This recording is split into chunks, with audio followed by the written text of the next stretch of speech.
So to answer that question, and my reaction to this clip was very different than James's clip. With James's clip, things were calm, stable, and I think at that point you have an opportunity to attempt procedural justice, which I say attempt deliberately because there are some conditions that is just not going to work.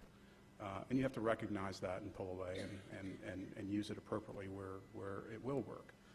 In the second situation, it was never stable, and the officers need to do what they need to do. And in that particular case, I probably saw about 8 people that would have been visiting the adult detention center, just to stabilize. And then you have an opportunity to really go back and dig deeper and do some, they never actually even found out what the issue was, but they observed numerous criminal violations and let them occur. Once the backup got there, which it did, you know, they began doing some of that work. The woman in the yellow in particular should have been gone early on. So I guess the answer really is it depends on the situation and the training that you have to give is consistent. I mean, you have to train your officers in procedural justice, and I'll talk about some ways that that can occur. And you have to train your organization. I mean, there's 2 different levels. A lot of the police legitimacy concerns are individual officer-based conduct. But in a grander scheme, I think that the organization has some responsibility on procedural justice and infusing that in its culture, infusing that in everything, including its strategic plan and how it moves forward. So I think that there's been a lot of work, and Cynthia and others in this room have done work on looking at field training programs. That's the number one, the best opportunity for us to begin to, as James said, plant the seed of procedural justice, of the importance of police legitimacy in officers coming into this profession. Times have changed. I know personally, and there's some colleagues in here, I'm looking at a couple from our early days in Alexandria where procedural justice probably would have got you some laughter. It was mid to late 80s, and we were dealing with things that you know, warranted a different kind of approach at that time. We now know a lot better, but we've all, I mean, I'm sitting up here talking about procedural justice, and I see a couple of them laughing, but you learn as you go through your career, and times change, and you have to be honest with yourself as to what's really important. And now I believe that it's the time. We're learning a lot more about it. We're actually seeing some benefits from that. I'll give a few examples, but let me talk more about the FTO or an important change in that, which is the PTO programs that are beginning to spread. Some of them started in the West. North Carolina's got a few, Durham's got a great one. But the PTO programs give you an opportunity to really talk about these things and not just focus on the tasks that recruit officers need to learn to become successful officers, but to the traits, to bring those out of those officers, to see how they problem solve, all while they're being trained. So, you know, you can get the tasks down and you can teach that, and that doesn't give you any guarantees as to how that officer is going to perform when they come out of field training. They can, you know, do a fantastic job in that area, come out, and it's hit or miss. Some turn out really great, others do not.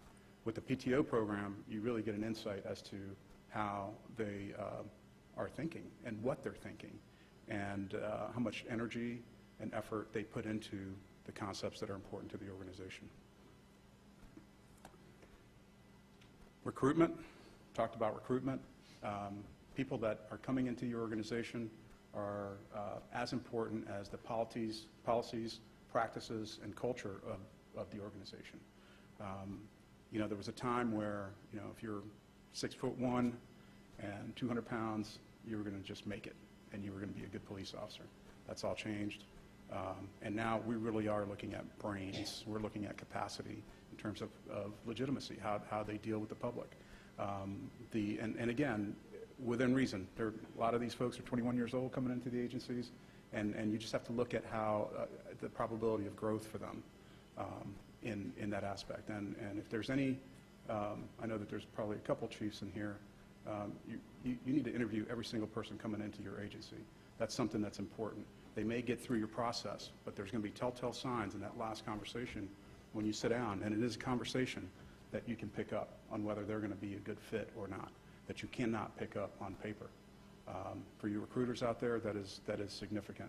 You know, we can create policy, practices, hold people accountable, change reward systems, all these things from the top down. But really, the way to change it is a combination of both. People coming in with the right mindset. Which brings me to reward systems. To move in the direction of procedural justice and police legitimacy, evaluations and other reward systems need to change. You know, we talked about evaluations. I've read so many of them that talk about, you know, Officer so-and-so wrote, you know, 75 tickets this month. It talks about outputs, not outcomes. And we really need to, as a profession, de-emphasize that. De-emphasize the little outputs and emphasize the outcomes. That's where it's going to be important. Because, you know, for me, if I have an officer that's assigned to 3 or 4 hotspots, and if you don't know, you know, we talked about hotspots earlier. I think, Cynthia, you probably know and some others know, but in Greenville, come May 2nd, we will have no more police beats. It is all, the deployment is all based on 3 precincts and hotspots within those precincts. So it's a completely different way of policing our city. And I think a lot of it is an unknown right now, but we're jumping in. You know, we've followed all the research.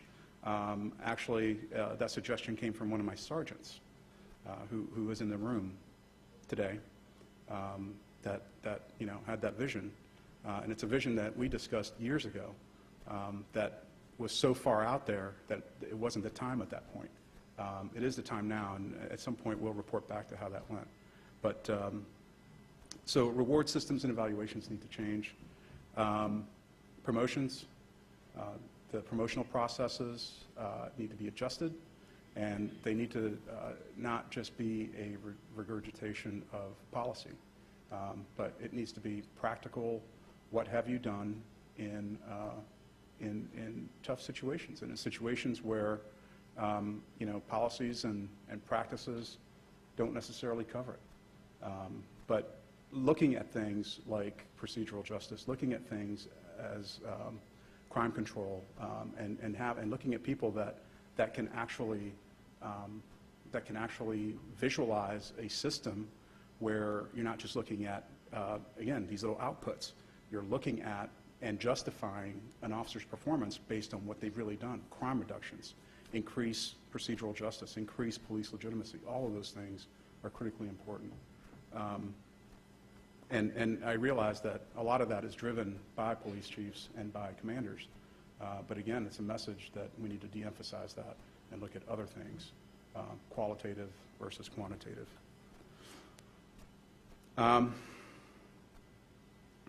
And I stand between you and lunch, so I recognize that. Lunch is ready right there. I can smell it. So I'm going to be pretty quick. For supervisors, for a lot of you and shift commanders, you go to a lot of scenes, and we have daily opportunities to reinforce conduct that we see out there. We're very good at addressing errant conduct, or at least most of us are. But when we see an act of police legitimacy or an officer doing something, for instance, choosing to not arrest in a situation where that is indeed the best outcome at that point, we need to reinforce that, and others need to see that we are reinforcing that and value that. That begins to spread it out. Captains and lieutenants, we have daily opportunity to go to roll calls and actually talk about that. Supervisors, when you do your planning sessions, talk about that. Officers need to hear it. They need to hear it from us, from all of us. And that's an important, the messaging is critical. There's a whole different set of messaging for chiefs, and that includes community, that includes media, and those are equally as important. And there's going to be times, this is police work, where we step in it, and all of that stuff comes back to help you if you've laid that out. So I want to just talk about, and I'll close out with David Kennedy, who's not here today, but back in, I believe it was 2010 at the executive session at the Kennedy School at Harvard, David talked about 4 values in American policing that he thought would change if we were able to actually grasp that mindset, would change American policing. And I think at the time, one of the things, and some of you were in that room, I think at the time, procedural justice, I mean, obviously it was discussed, it was talked about, but I think he nailed it. He nailed it in 4 little bullets.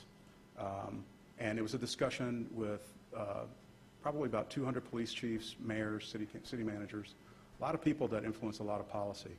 And his first one was, do no harm. So obviously, context is important.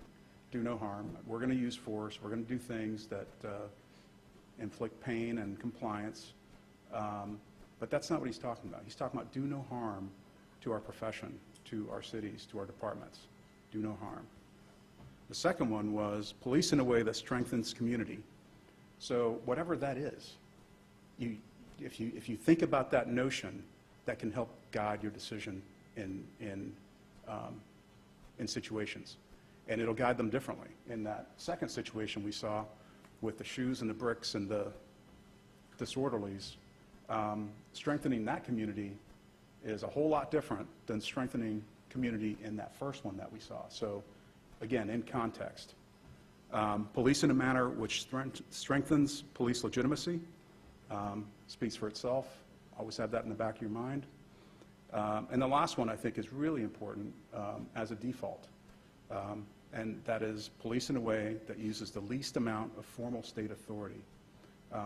When your mindset is at that point or in that context, you're handling things a little bit differently than if your whole persona is that badge on your shoulder or that badge on your chest.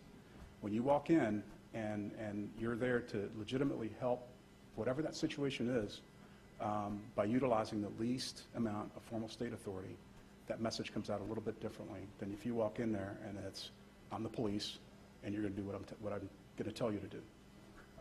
So I think that those 4 things really sum up procedural justice. Thank you.